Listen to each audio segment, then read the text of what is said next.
بسم الله والحمد لله والصلاة والسلام على رسول الله وعلى آله وصحبه ومن والاه رب اشرح لي صدري ويسر لي أمري واحلل عقدة من لساني يفقهوا قولي. Mes frères et sœurs, comment faire pour augmenter sa foi? Comme vous le savez, la foi elle augmente et elle diminue. On a des moments dans notre vie où, alhamdulillah, la foi se porte bien. Et il y a des moments où il y a des crises de foi, des moments où on a des cassures qui font que la foi baisse et on se sent très mal. Dans cette vidéo, voyons ensemble comment faire pour augmenter notre foi. Ahbab el-Karam, déjà, il faut qu'on se mette d'accord sur ce point. C'est que la foi, elle augmente par les bonnes actions et elle diminue par les péchés. Plus tu fais des bonnes actions, plus ta foi, elle augmente. Regarde, quand tu es dans la mosquée, que tu es avec des frères, que vous êtes en train de parler d'Allah, qui sont en train de te faire des rappels, qui te conseillent, que tu écoutes des rappels, tu es d'accord avec moi qu'à ce moment-là, ta foi se porte bien? Enfin, en principe, elle devrait bien se porter. D'accord? Je parle pour les cœurs qui ne sont pas morts. Donc, si tu veux, mon frère ainsi que toi, ma soeur, te sentir mieux, il va falloir que tu te concentres sur l'augmentation de ta foi. On va parler bien évidemment de pas mal de points. Et il faut que tu te concentres sur la surveillance de ta foi. Comme Abu Darda radiyallahu anhu, il disait, ça fait partie de la bonne compréhension de la personne qu'elle sache est-ce que sa foi augmente ou diminue. Donc chacun d'entre nous doit surveiller sa foi, doit voir j'en suis où au niveau de ma foi, est-ce que j'ai des baisses de foi ou des augmentations. Si tu as des augmentations, alhamdulillah, demande à Allah subhanahu wa ta'ala qu'il raffermisse ta foi, qu'il t'augmente en iman, qu'il améliore ta situation. Ça c'est très bien. Si ta foi a baissé, écoute attentivement ce que je vais essayer, Inch'Allah, de te proposer, tout en sachant que ce que je vais te proposer, c'est tiré par les enseignements de nos savants. Alors, avant de te dire comment augmenter ta foi, sache qu'il y a des choses qui tuent la foi. Parmi ces choses-là, il y a les péchés. Plus tu fais des péchés, plus tu es en train de tuer ta foi.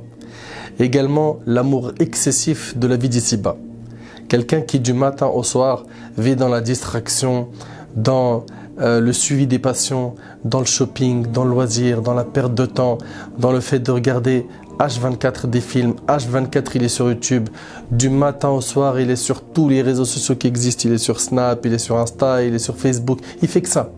Il fait que ça du matin au soir, mais quand est-ce que tu trouves le temps pour ta foi si du matin au soir tu es dans ça? Après tu vas me dire ouais mais je m'en sers que pour faire la da'wah etc. Attention, même si c'est pour faire la da'wah, tu ne peux pas rester H24 dessus. Pourquoi? Parce que toi tu as besoin de te recharger. Pour pouvoir donner à autrui, il faut que toi tu te recharges. Et donc quelqu'un qui reste du matin au soir sur les réseaux sociaux, c'est un problème. C'est un problème parce qu'il n'a plus le temps de s'occuper de sa propre personne.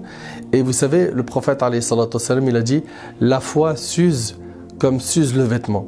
Regardez ce qu'il a dit alayhi salatu wassalam. La foi s'use comme s'use le vêtement. Renouvelez votre foi. Donc tu as besoin, mon frère ainsi que toi, ma soeur, de renouveler ta foi, d'entretenir ta foi. Omar ibn Khattab radiyallahu anhu, il disait aux compagnons, venez, on augmente notre foi. Venons, on bloque un temps et on augmente notre foi. Ça, c'est Omar ibn Khattab radiyallahu anhu qui, tellement il pleurait par crainte d'Allah, il avait 2 traits noirs qui étaient tracés sur son visage. Essayez d'imaginer que lui, il faisait attention à sa foi. Qu'Abu Darda radiyallahu anhu et d'autres parmi les compagnons, ils surveillaient leur foi. Nous, aujourd'hui, on surveille principalement la vie d'ici-bas, l'argent. L'argent, les achats, le loisir, les voyages, les réseaux sociaux, la perte de temps, qu'est-ce que je vais manger, qu'est-ce que je vais boire, je vais rencontrer qui, etc., etc. Ça, se concentrer sur ça, c'est le meilleur moyen pour tuer ta foi. La dunya, l'excès dans la dunya, l'excès dans al-mubahat, les choses qui sont autorisées. Et d'ailleurs, ça fait partie des ruses du diable. Quand il n'arrive pas à te faire tomber dans la mécréance, qu'est-ce qu'il fait? Il essaye de te faire tomber dans l'innovation, te faire dévier du chemin du prophète. S'il n'arrive pas, il t'attaque sur les grands péchés. S'il n'arrive pas, sur les petits péchés. S'il n'arrive pas, il t'ouvre la porte des mubahat, la porte de tout ce qui est autorisé. Et donc, tu vas te retrouver dans des centres commerciaux à faire des achats. Et pour toi, il n'y a rien de mal. Je suis en train de faire des achats. Je suis en train de faire des achats. Je remplis mon frigo. J'habille mes enfants. Je fais plaisir à madame, etc. Il va t'ouvrir ces portes où il va te noyer dedans. Te noyer dedans au point où tu ne penseras qu'à acheter. Tu as tes applications sur téléphone, un clic et la livraison elle arrive à domicile. Et donc il va dire, mais attends, qu'est-ce que tu n'as pas encore? Et donc tu vas te retrouver rapidement à être malheureusement un esclave de la vie d'ici-bas. Et si tu te retrouves dans ce cas, il va falloir que rapidement, tu te ressaisisses et tu te réveilles. Donc premièrement, mon frère ainsi que toi, ma soeur, si tu veux remonter la pente, parle avec Allah tabaraka wa ta'ala en l'invoquant.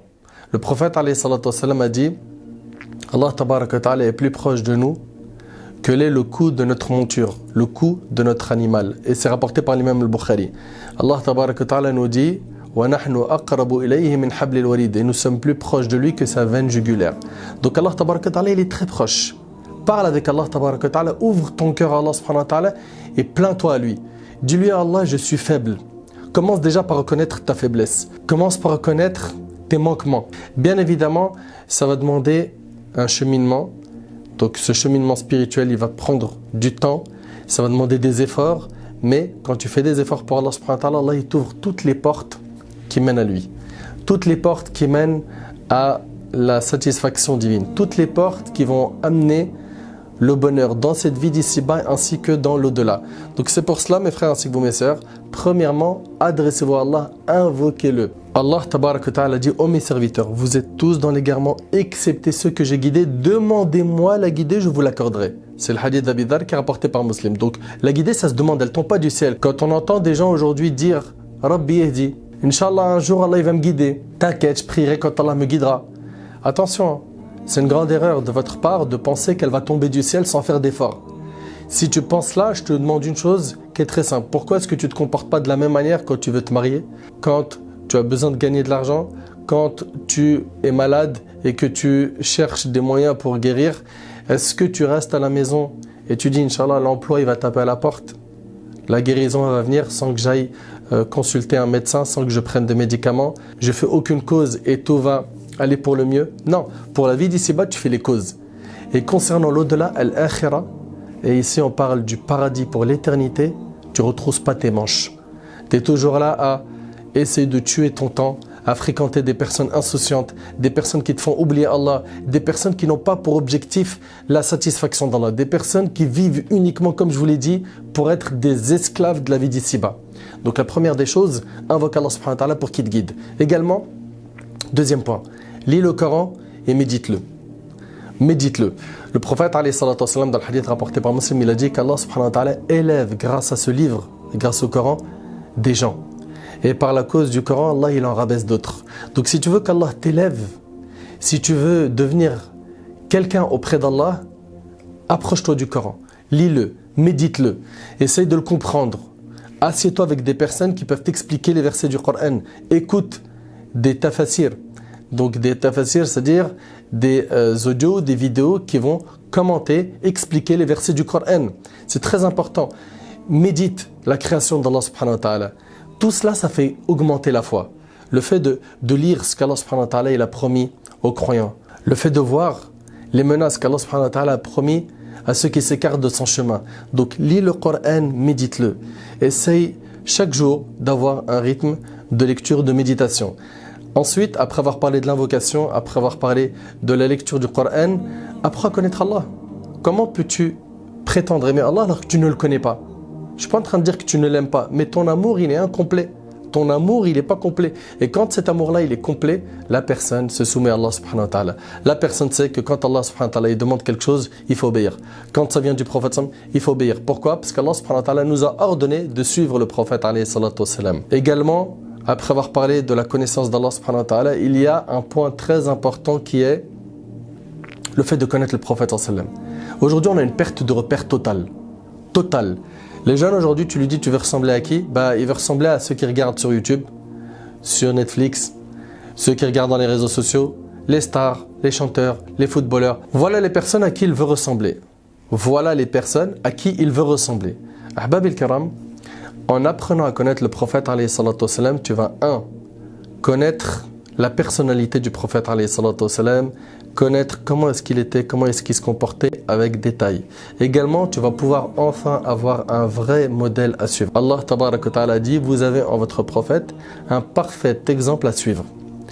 Également, ça te permettra d'augmenter ton amour envers lui alayhi salatu wassalam. Et quand on aime le prophète, on veut à tout prix le suivre. On veut à tout prix l'imiter. On veut lui ressembler. On se chagrine pour ce qu'il a chagriné. On se réjouit de ce qui l'a réjoui, sallallahu alayhi wa sallam. Donc, ahbab al-kiram, on a dit invocation. L'invocation d'Allah, demande à Allah subhanahu wa ta'ala qu'il augmente ta foi, qu'il te guide. Demande à Allah subhanahu wa ta'ala de te faciliter de goûter à la saveur du Coran. Et ça, c'est le deuxième point, c'est de lire le Coran avec méditation, de l'écouter. Également, on a dit de connaître Allah subhanahu wa ta'ala par ses noms et ses attributs. Également, on a dit connaître le prophète sallallahu alayhi wa sallam. Un point très important, c'est ta fréquentation. Tu ne peux pas, mon frère ainsi que toi, ma sœur, cheminer vers Allah subhanahu wa ta'ala en ayant autour de toi des personnes qui amènent les gens vers le mal. C'est pas possible. Il va falloir que tu fasses un tri dans ta fréquentation.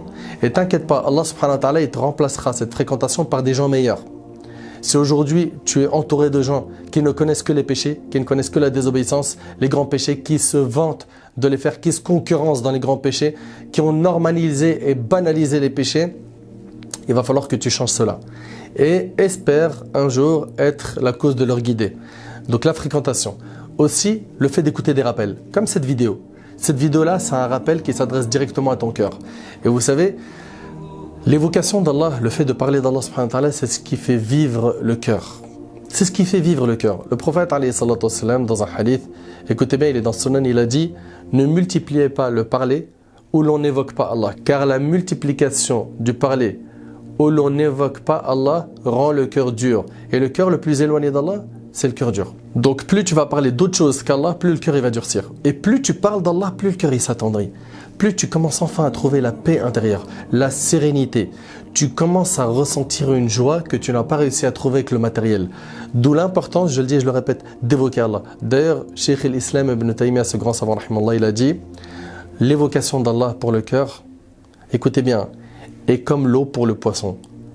Que serait un poisson qui sort de l'eau? Il meurt.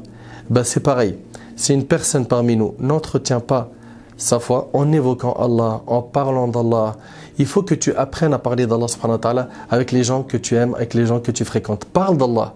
Généralement, on parle de ce qu'on aime le plus. Quelle est la chose que tu aimes le plus? Allah, les voitures, l'argent, les femmes, ou pour toi ma sœur, les hommes, le shopping, la mode. Donc parle d'Allah subhanahu wa ta'ala et habitue-toi à cela. Fréquente des gens pieux, parle d'Allah subhanahu wa ta'ala, et un point primordial, apprends la religion. Plus tu vas apprendre la religion, plus tu vas enfin pouvoir goûter à la saveur de la foi. Mais moins tu apprends, plus tu es dans un bain d'ignorance, plus tu n'arrives pas à combler les vides qu'il y a dans ton cœur, alors que pour les combler finalement, il y a une solution très facile qui est l'apprentissage de la religion. Et plus tu vas apprendre à connaître Allah, à connaître ce que Allah subhanahu wa ta'ala veut de toi, à connaître le prophète alayhi salatu wassalam, à t'attacher à lui, etc., plus ta foi elle va augmenter. Et je finis avec les bonnes actions et les mauvaises. Mon frère ainsi que toi, ma soeur, il y a des gens qui sont sur l'autoroute des bonnes actions et il y a des gens qui sont sur l'autoroute des péchés. Et les deux, ils sont dans une course folle. Soit tu vas te reprendre en main rapidement et tu commences à bifurquer, à prendre un autre itinéraire, à prendre un autre itinéraire pour ta foi, soit tu vas rester sur l'autoroute des péchés et sache que ce chemin-là, il est vraiment amer. Il est amer, il fait que dans ta vie, t'es pas bien. T'es pas bien. Alors que plus tu vas parler d'Allah subhanahu wa ta'ala, plus tu vas cheminer vers lui, plus tu vas prendre sa religion, plus tu vas faire des bonnes actions, plus tu vas te sentir bien. Donc, la mise en pratique, ça c'est le dernier point. Fais des bonnes actions. Prie en étant concentré. Lis le Coran, évoque Allah subhanahu wa ta'ala, apprends ta religion. Également, fais des aumônes. Invoque Allah subhanahu wa ta'ala tout le temps. Demande pardon à Allah subhanahu wa ta'ala. Apprends à jeûner des jeûnes surrogatoires, car les œuvres surrogatoires vont te faciliter d'obtenir, de gagner l'amour d'Allah subhanahu wa ta'ala. Mon frère ainsi que toi ma sœur, on peut parler de ce sujet pendant très longtemps. J'aimerais simplement que tu te concentres sur ces quelques points qui ont été évoqués. N'hésite pas à revoir la vidéo une deuxième fois, une troisième fois, tout en sachant qu'elle n'est pas complète pour une raison simple, c'est que les formats qu'on vous expose, qu'on vous propose sont des formats qui sont courts, d'une dizaine, quinzaine de minutes. Je demande à Allah subhanahu wa ta'ala d'augmenter ma foi ainsi que la vôtre. Je demande à Allah subhanahu wa ta'ala de nous faciliter, de nous réformer. Mon frère ainsi que toi ma sœur, si cette vidéo t'a aidé, remercie Allah subhanahu wa ta'ala et mets en pratique son contenu car c'est ça le plus important. Allah subhanahu wa ta'ala yanfa'ni bima qultu wa yanfa'akum bima sami'tum. Hadha wallahu a'lam. Subhanaka Allahumma bihamdik ashhadu an la ilaha illa anta astaghfiruka wa atubu ilaik wa barakallahu fikum.